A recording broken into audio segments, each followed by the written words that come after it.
Welcome to Time Capsule News.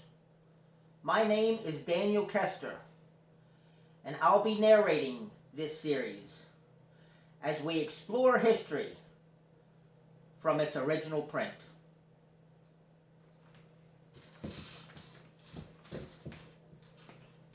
Today's article will be from the USA Today, September 12th, 2001. Lead article, Act of War. Terrorist strike, death toll horrendous.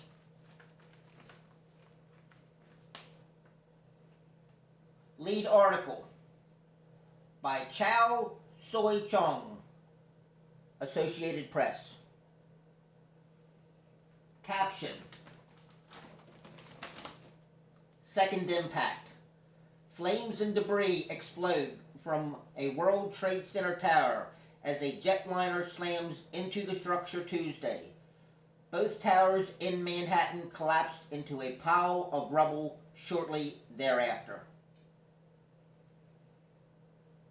Article: Minute by minute, fear envelops the country as jetliners strike U.S. landmarks.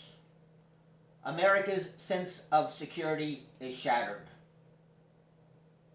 Quote: Pearl Harbor brought us together to face a problem. Maybe this can do the same. Former Secretary of State Lawrence Eagleburger.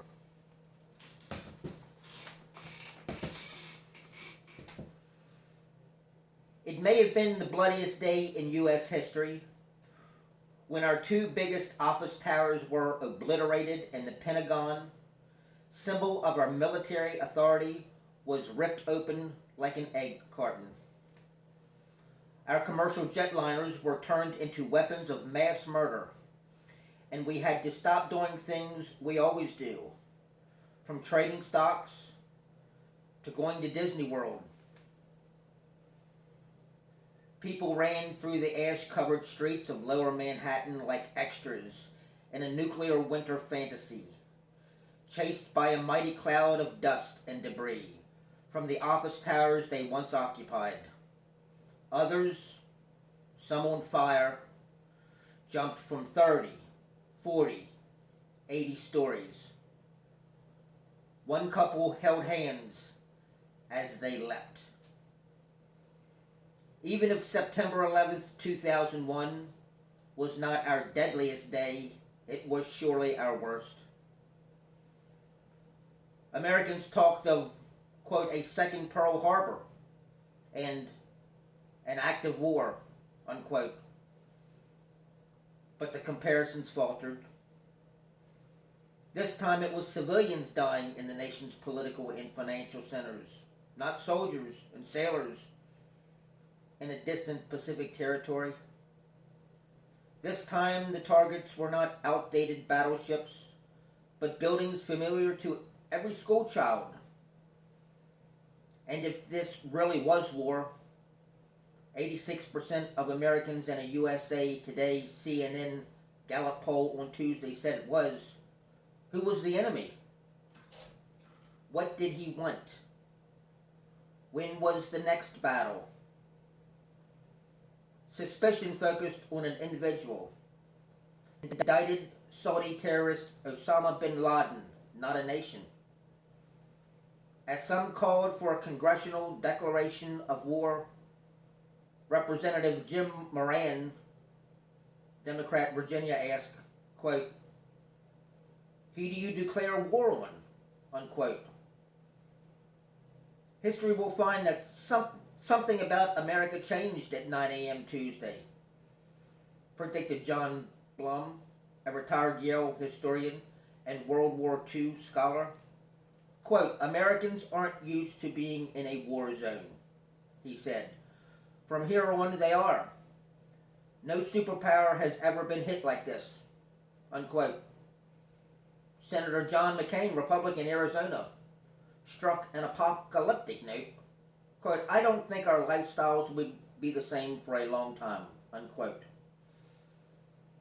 The prime casualty was America's sense of safety. When Arab terrorists bombed the World Trade Center 8 years ago, 6 people died and the complex came back better than ever. But by noon Tuesday, the Trade Center looked like a smoldering dump and America looked like a nation in retreat. Office workers ran up Broadway and men and women in uniform walked from the Pentagon past Arlington National Cemetery and the two Iwo Jima Memorial. They glanced fearfully behind them as though afraid of what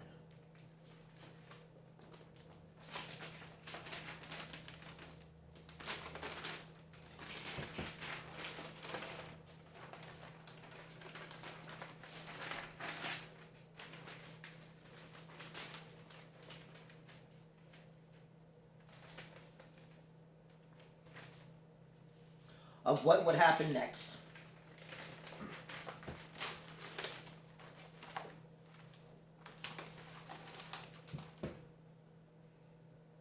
Things are never going to be the same in this country again, said lawyer Alan Cross, 48, watching the ruins of the Trade Center from a bluff in New Jersey.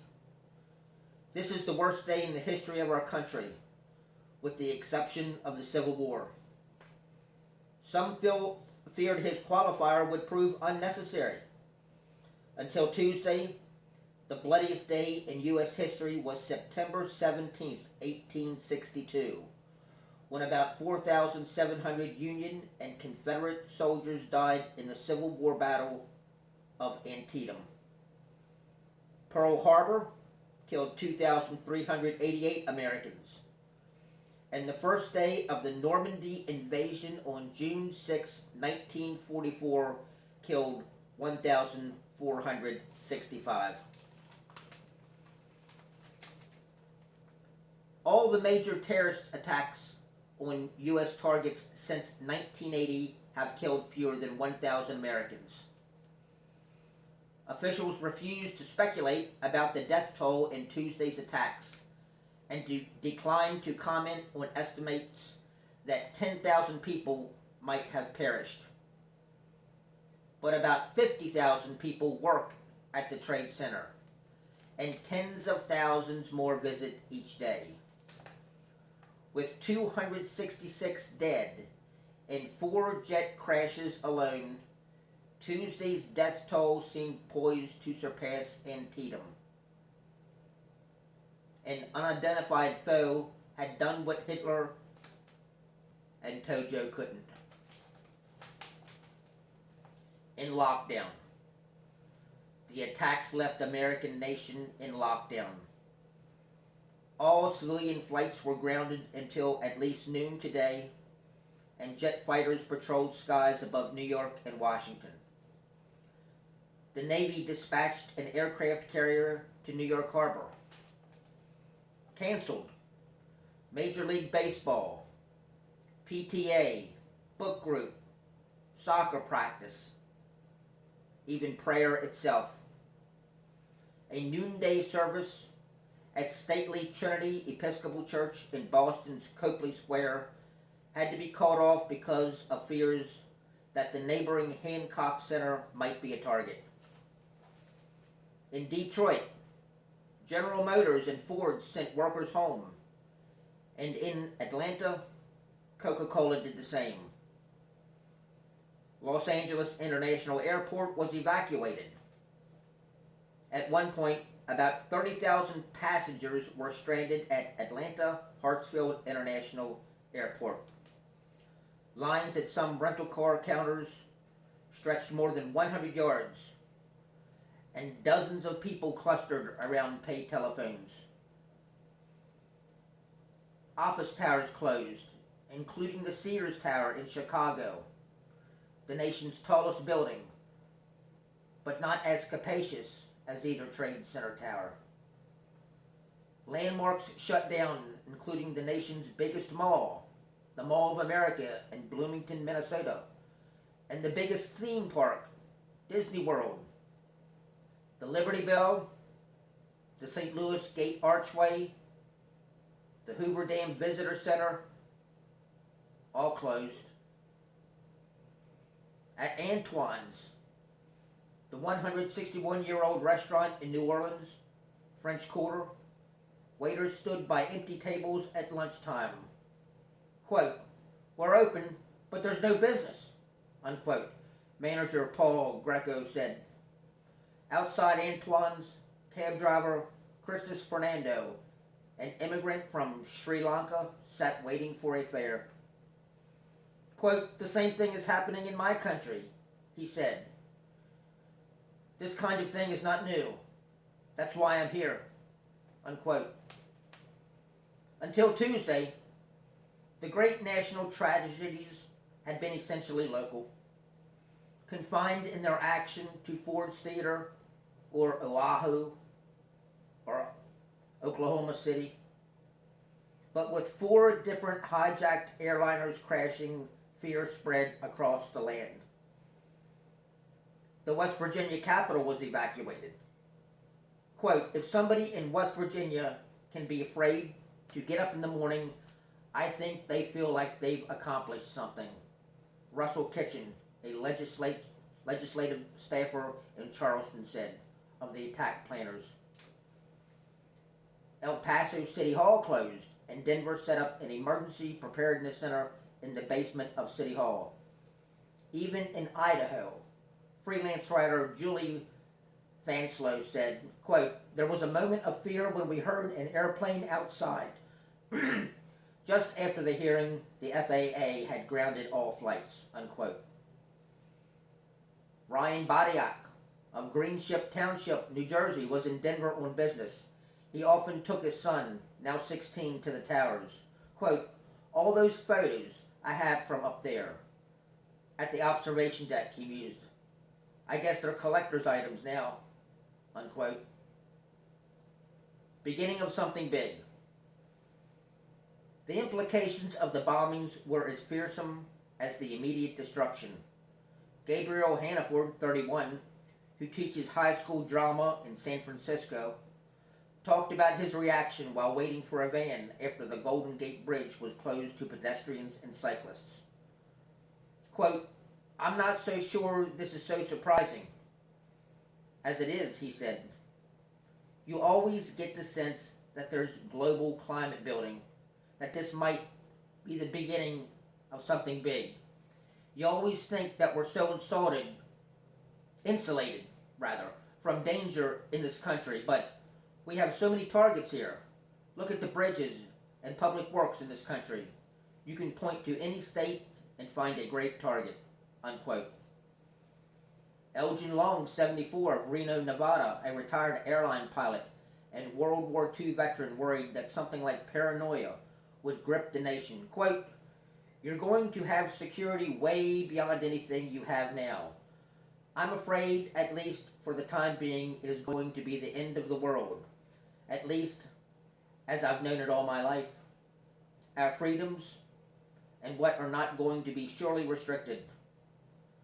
I'm afraid we will probably overreact," unquote.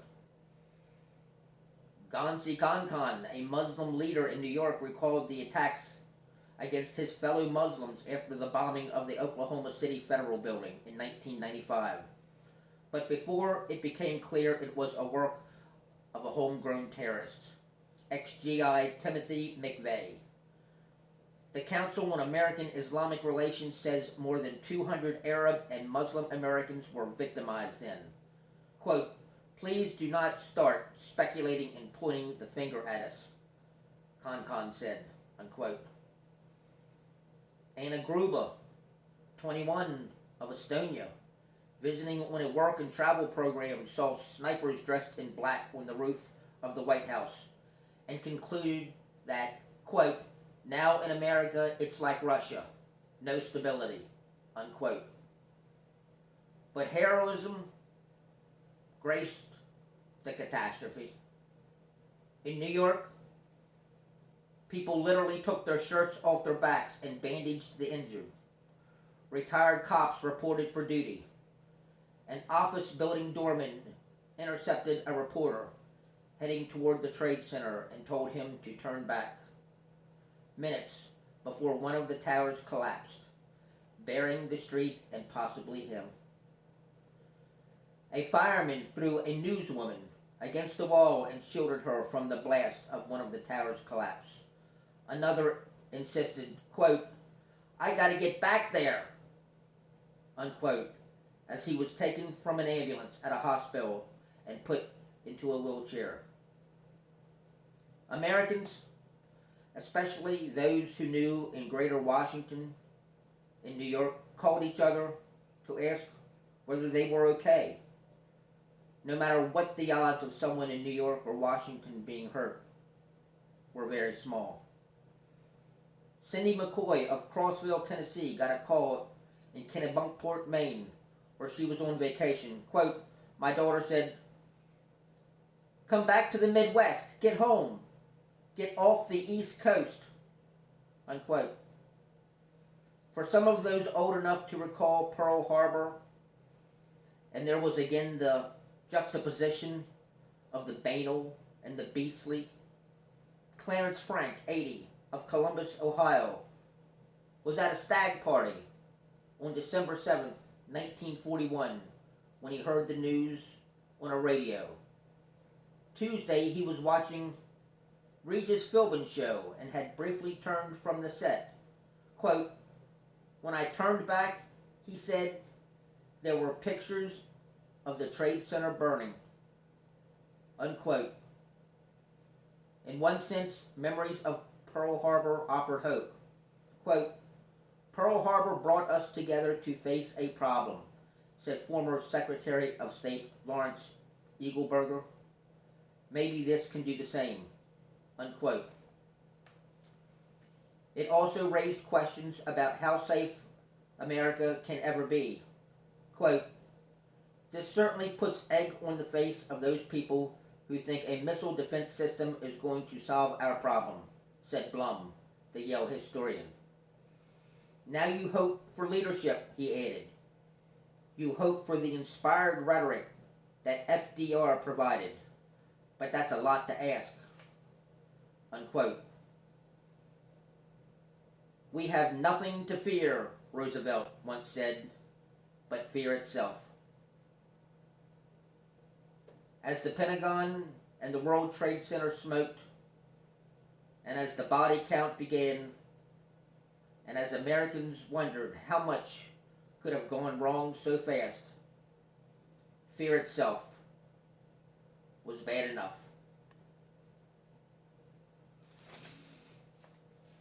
Contributing editor, Jill Lawrence, Larry Copeland, Leslie Spaulding, John Ritter, Kathy Lynn Grossman, Nancy Heimlich, Patrick O'Driscoll, Jim Cox, Don Collins.